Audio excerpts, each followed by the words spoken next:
40 বছরের রমণী রহমতের নবীর বয়স 25। ও পর্দার আড়ালের শিক্ষিতা আম্মা জানেরা, আজ আপনার মতো কত মা ঢাকার শহরে স্লোগান দেয় ইসলাম নাকি নারীর অধিকার দেয় নাই, সম্মান দেয় নাই। আবার এদের সাথে কিছু নাস্তিক কুলাঙ্গার চরিত্রহীনেরাও তাল মিলায়। আল্লাহর জাতের কসম, হিন্দুদের ধর্মের কিতাব খুলো, নারীর উপরে জুলুম। ইহুদি ধর্মের কিতাব খুলো, নারীর উপরে জুলুম। খ্রিস্টান ধর্মের কিতাব খুলো, নারীর উপরে জুলুম।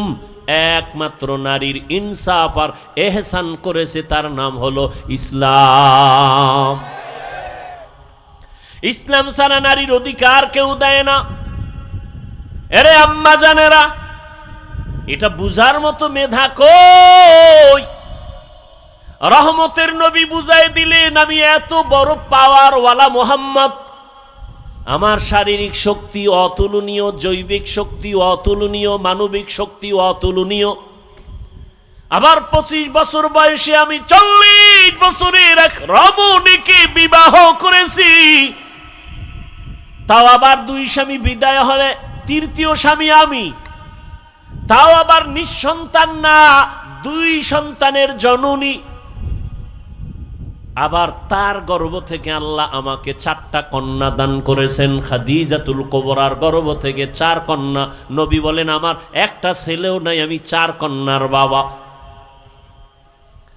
রহমতের নবী বলেন ও দুনিয়ার বেঈমান মক্কার মুশরিক, তোরা কন্যা পছন্দ করো না।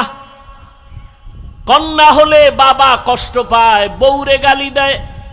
1500 বছর পরেও এমন কিছু কুলাঙ্গার আমগো সমাজে এখনো আছে। ছেলে হলে খুশি হয়, মেয়ে হলে কষ্ট পায়। কথা বলেন না কেন? নাই, বউরে গালি দেয়। সব মাইয়া কেন? কি বউ দিছে?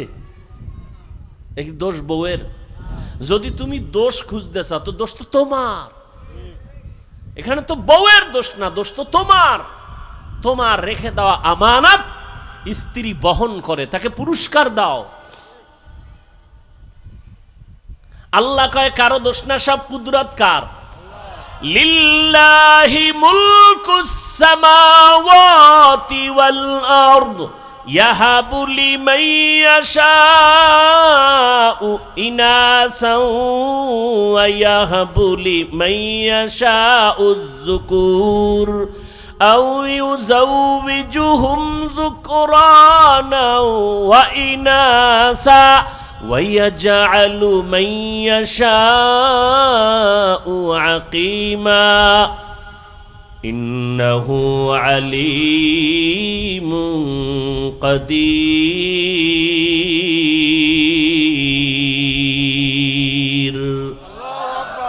আল্লাহ বলেন আসমান জমিনের ক্ষমতা কার? আল্লাহ বলেন আমি চাইলে কাউকে ছেলে দেই, কাউকে মেয়ে দেই, কাউকে দোনোটা দেই, কাউকে কোনোটাই দেই না। ক্ষমতা কার? আল্লাহর কুদরত। তুমি স্লোগান দাও ছেলে হোক মেয়ে হোক, দুটোর বেশি নয়, একটা হলে ভালো হয়। আবার একজন বলি না হইলে তো আরো ভালো। আল্লাহ কয় না, সন্তান আমি দেই, রিজিকও আমি দেই। মানুষের সংখ্যা যখন কম ছিল খানার অবস্থাও কম, এখন বাড়ছে, খানার পরিধিও বেড়ে গেছে। 1% জায়গার মধ্যে 50 বছর আগে যেই পরিমাণ ধান হইতো এখন কম না বেশি? সরকার বাড়াইছে? তোমার আম্মা বাড়াইছে না? কে বাড়াইছে? وَتَرْزُقُ مَنْ تَشَاءُ بِغَيْرِ حِسَابٍ।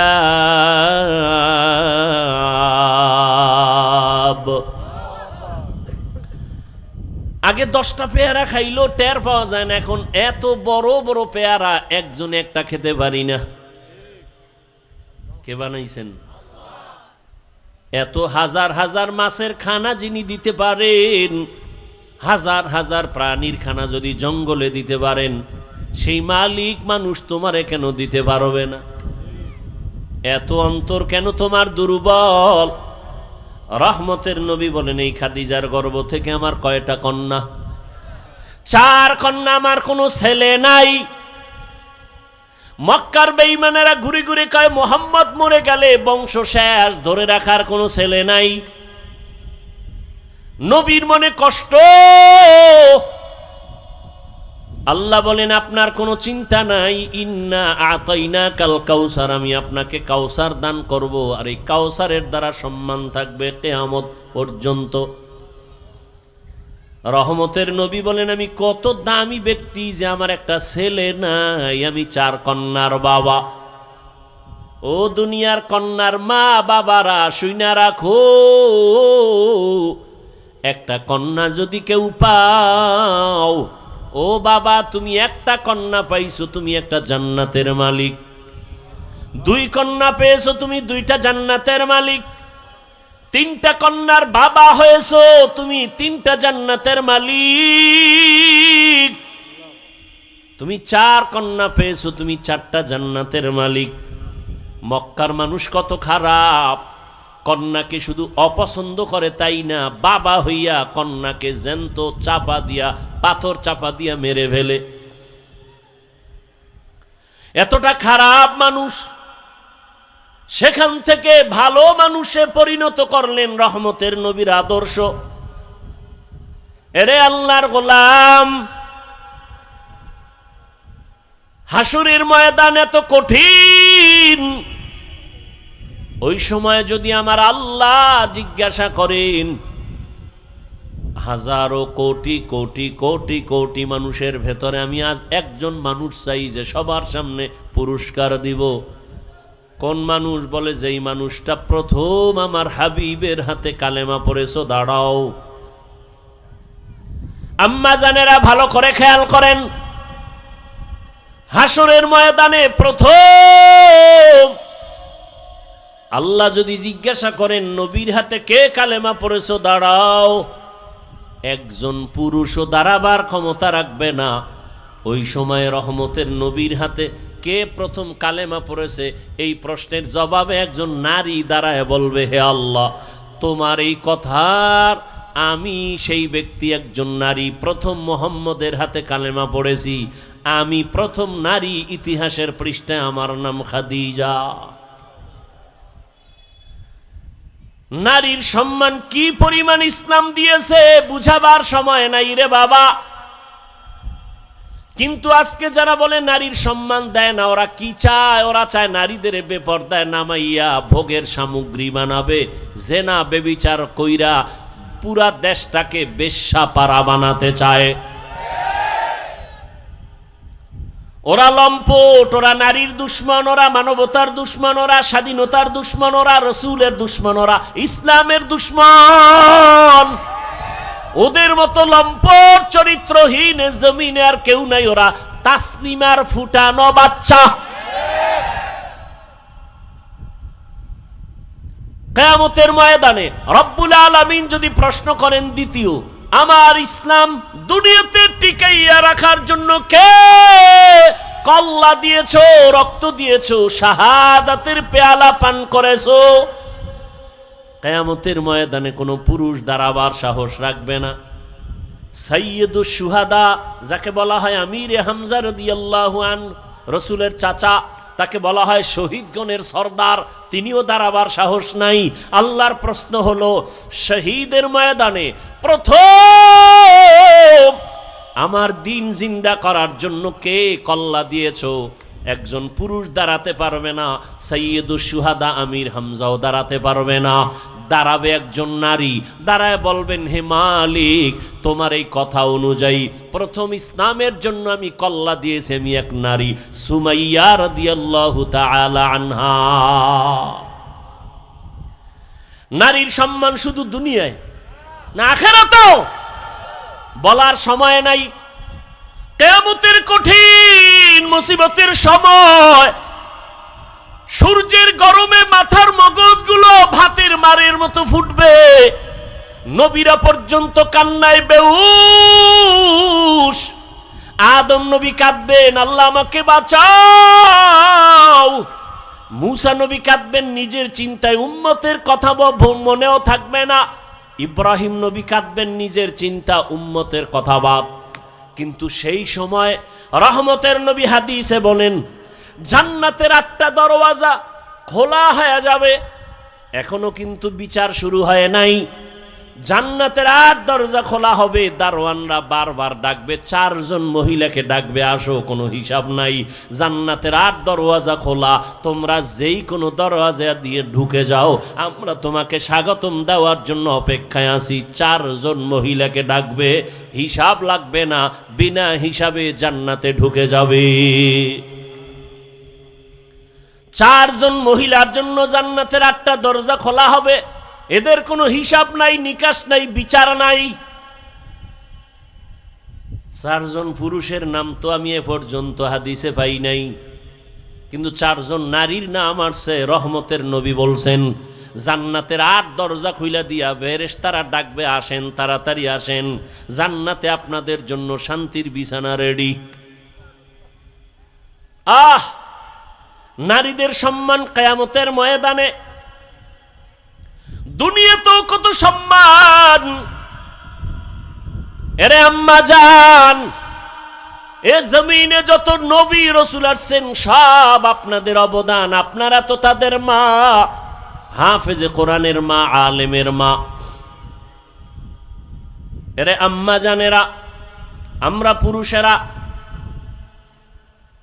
জুমার জন্য মসজিদে যাওয়া লাগবে না ঘরে পড়লে হইব? ঈদের নামাজের জন্য ঈদগাহে যেতে হবে। কয় বৃষ্টি বুঝি না, দৌড়মার।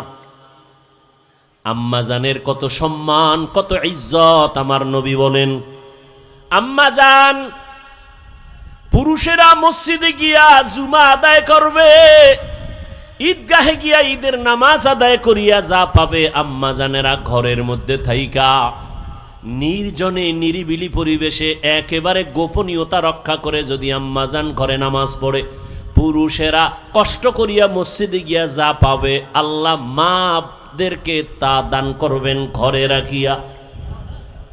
সুবহানাল্লাহ। না কত সম্মান। আমরা পুরুষেরা যদি সহজে জান্নাতে যেতে চাই শাহাদাতের দরজা দিয়া, আম্মাজানদের শহীদের দরজা আরো কত আসান। আমাদের বেঈমানের মোকাবেলায় গিয়া যুদ্ধ করা লাগবে। নবী বলেন, মা গর্ভের মধ্যে বাচ্চা নিয়ে যখন কষ্ট করে, আম্মাজানেরা বাচ্চা নিয়ে যখন গর্ভে কষ্ট করে, খানার প্লেট নিয়েছে, খাবে, বাচ্চা পেটে এমন আঘাত করেছে, মা খেতে পারে নাই, চোখের পানি ছেড়ে কান্নার আওয়াজ। রহমতের নবী বলেন, এই মা যে খেতে পারলো না, একটা দিন রোজার বরকতের সওয়াব পেয়ে যাবে। আর জোরে বলেন। এমন ইমান দুর্বল হইছে। আম্মা জান রাতের বেলা বাচ্চার ব্যথায় ঘুমাইতে পারে না। রহমতের নবী বলেন, একটা রাত কদরের রাতের ইবাদতের সওয়াব আল্লাহ দান করবেন। আম্মাজান যেদিন বাচ্চা প্রসব হব, আমি দুনিয়াতে আসব, আম্মাজানের কান্নার এত পরিমাণ আওয়াজ যে আম্মাজানের কণ্ঠের আওয়াজ বাহিরে যায় না, সে আম্মাজান বেকারার হয়ে গেছে। 7 আসমান বোধহয় মাথায় চেপে বসছে মায়ের কান্নার আওয়াজ। রহমতের নবী বলেন, ওই অবস্থায় কত নারী মরে যায়। বাচ্চা প্রসব কালে যদি কোনো আম্মাজানের ইন্তেকাল হয়ে যায়, বিনা হিসাবে শহীদি মর্যাদা নিয়ে জান্নাতে যাবে। কত মর্যাদা নারীর। কুলাঙ্গারের গোষ্ঠী পাগল হয়ে গেছে ইসলামকে। এই যে যত চান্দাবাজার ধান্দাবাজেরা, সব নিকৃষ্ট চরিত্রহীনেরা জানে ইসলাম শান্তি ছাড়া আর কিছু দেয় না। মানে না কেন? তাহলে ওরা মেয়েদের নিয়ে আর হোটেলে হোটেলে মাস্তানি করতে পারবে না। আল্লাহ হেদায়াত দান করুন। আম্মা জান কতটা সহজ আপনাদের জন্য আল্লাহ করে দিয়েছেন। কিয়ামতের ময়দানে যদি আল্লাহ জিজ্ঞাসা করেন আমার দিন হেফাজতের জন্য কে হিজরত করছো, প্রথম দাঁড়াও। হাসরের ময়দানে একজন নারী পুরুষও দাঁড়াতে পারবে না, একজন নারী দাঁড়ায় বলবেন হে আল্লাহ, দিন হেফাজতের জন্য প্রথম আমি হিজরত করেছি, জন্মভূমি ত্যাগ করেছি, আমি এক নারী, রহমতের নবীর মেয়ে রুকাইয়া রাদিয়াল্লাহু তাআলা আনহা, উসমান রাদিয়াল্লাহু আনহুর বিবি।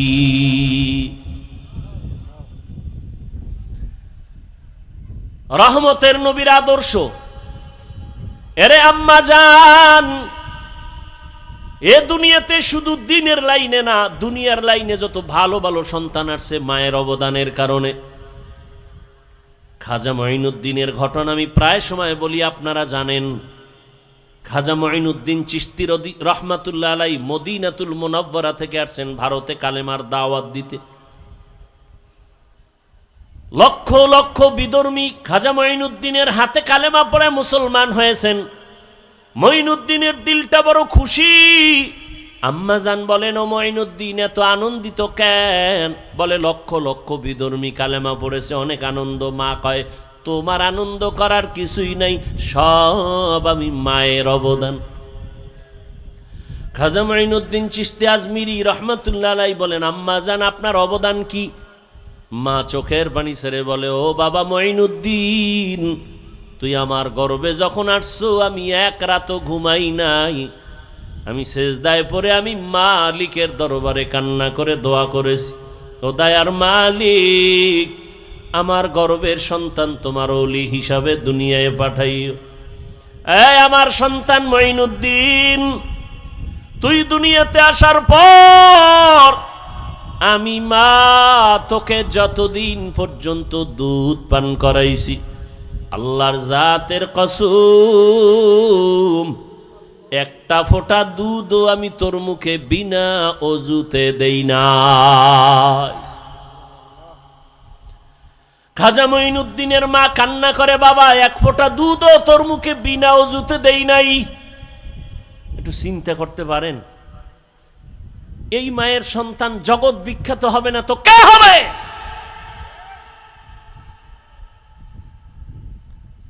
কে হবে এর সন্তান? জগৎ বিখ্যাত হবে না তো কে হবে? এরে আম্মা জান, এই জন্যই তো বাবার তুলনায় মায়ের আদর্শ আরো বেশি ভালো হতে হবে। কারণ একটা সন্তান বাবার থেকে মাকে ফলো করে বেশি, মায়ের কাছে সময় কাটায় বেশি। একটা সন্তান বাবার কাছে সময় বেশি কাটায় না মায়ের কাছে? আর মা যা করে তা ফলো করে। এজন্য দেখবেন যেই ঘরের মা নামাজি, আজান যখন হয় মা কাপড় টেনে দেয়। দেখছেন নি? যখন আজানের আওয়াজ পায় যত বড় উল্টা পাল্টা মহিলা হোক না কেন কাপড় টেনে দেয়। পাশে একটা বাচ্চা, ও দেখে দেখে শিখতেছে। একদিন কাপড় টান দিছে, মা কয় গুনা গুনা টানিস না, গুনা। বাচ্চা তো গুনা বুঝে না। হঠাৎ একদিন আজান চলতেছে, মায়ের কাপড় উঠাইতে মনে নাই, বাচ্চা কাপড় টেনে দেয় এখন, আর মা উঠায় না। আম্মু গুনা গুনা গুনা, ঠিক নেই? আম্মা জান নামাজ পড়ে দেখবেন বাচ্চাটা ওগুলো শিখে। মা আজান হওয়া মাত্র চলে গেলেন অজুখানায় অজু করার জন্য, দেখবেন বাচ্চাও চলে গেছে মায়ের কাছাকাছি। মা সুন্দর করে অজু বানাইলেন, বাচ্চাটাও মাকে দেখে দেখে অজু করতে গিয়ে আধা গোসল করে ফেলছে। মা যখন যায় নামাজ বিছাইয়া নামাজে দাঁড়ায় গেছে, বাচ্চাটাও মায়ের পার্শ্বে দাঁড়ায় গেছে। মা হাত বুকে বাইদা আলহামদু সূরা পড়তেছেন, বাচ্চাটাও বুকে হাত বাঁধছে। মা ঠোঁট নাড়ায় নাড়ায় তেলাওয়াত করেন।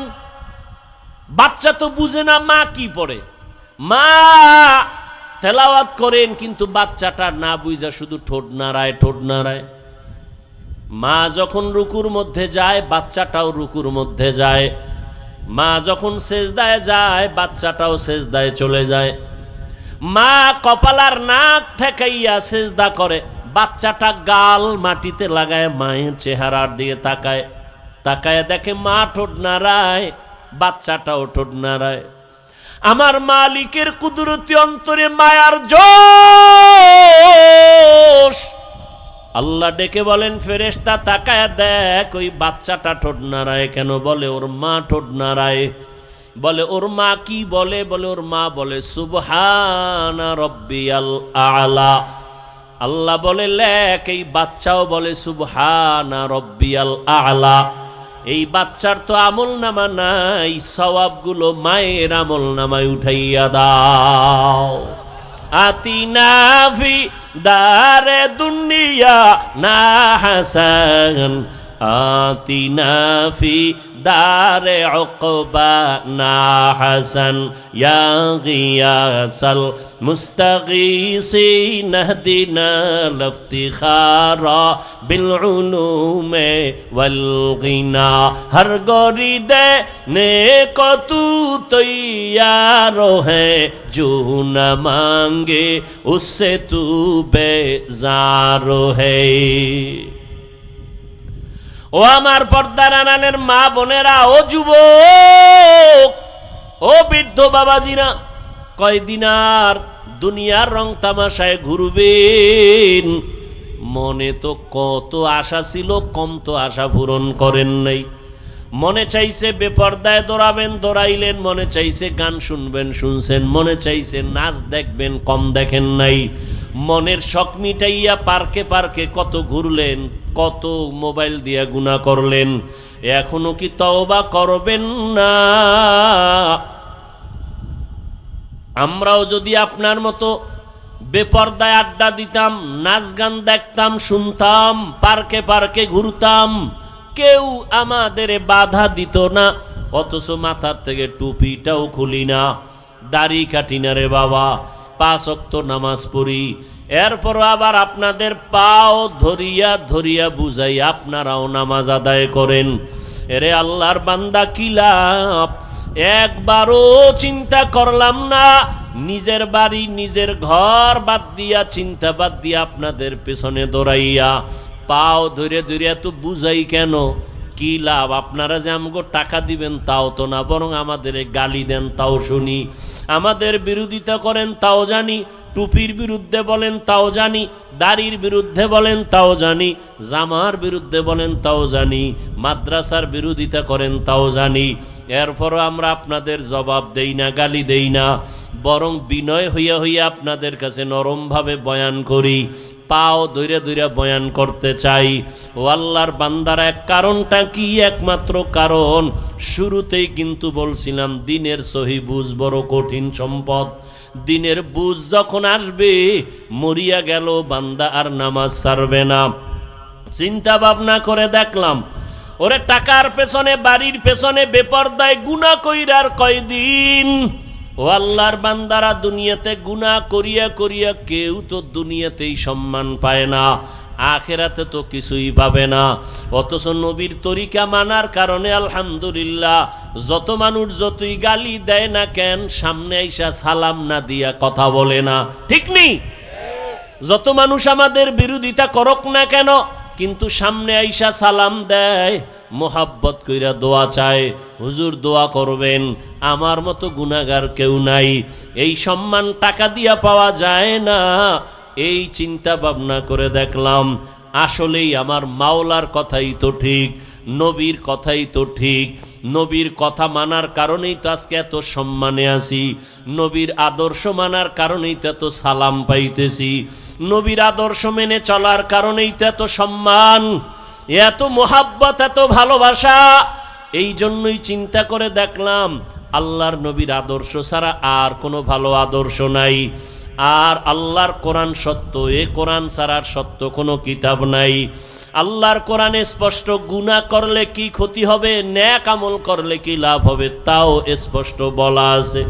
ওরে আল্লাহর বান্দারা, চিন্তা ভাবনা করে দেখলাম, নবীর হাতে কালেমা পড়িয়া সাহাবায়ে কেরাম জান্নাতের টিকিট হাতে পাইয়া, এরপরেও যদি কান্না করেন কবরের ভয়ে, হাসরের ময়দানে দাঁড়াবার ভয়ে, আমার তো নামাজ নাই, রোজা নাই, তেলাওয়াত নাই, কিছুই নাই, মানুষকে দেখাবার জন্য যা করি, আল্লাহর কাছে এমনি কেমন করে দাঁড়াবো?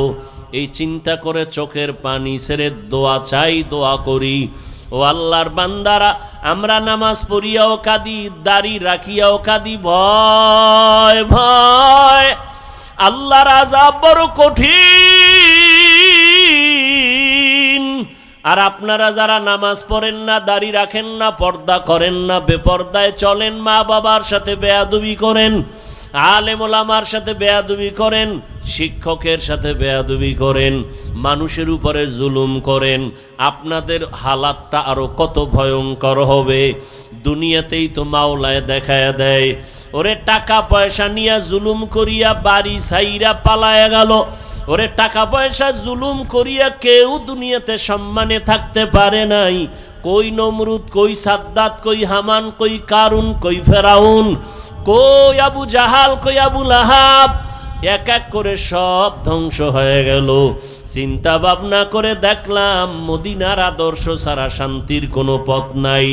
ও আল্লাহর বান্দারা, এই জন্যই তো তাকায়া দেখলাম কত মানুষ যদিও মাদ্রাসায় পড়ে নাই, কিন্তু এরপর অনেক সম্মান। কেন বলি, স্কুলে পড়িয়াও নামাজ ছাড়ে না, কলেজে পড়িয়াও দাড়ি কাটে না, বেপর্দায় চলে না।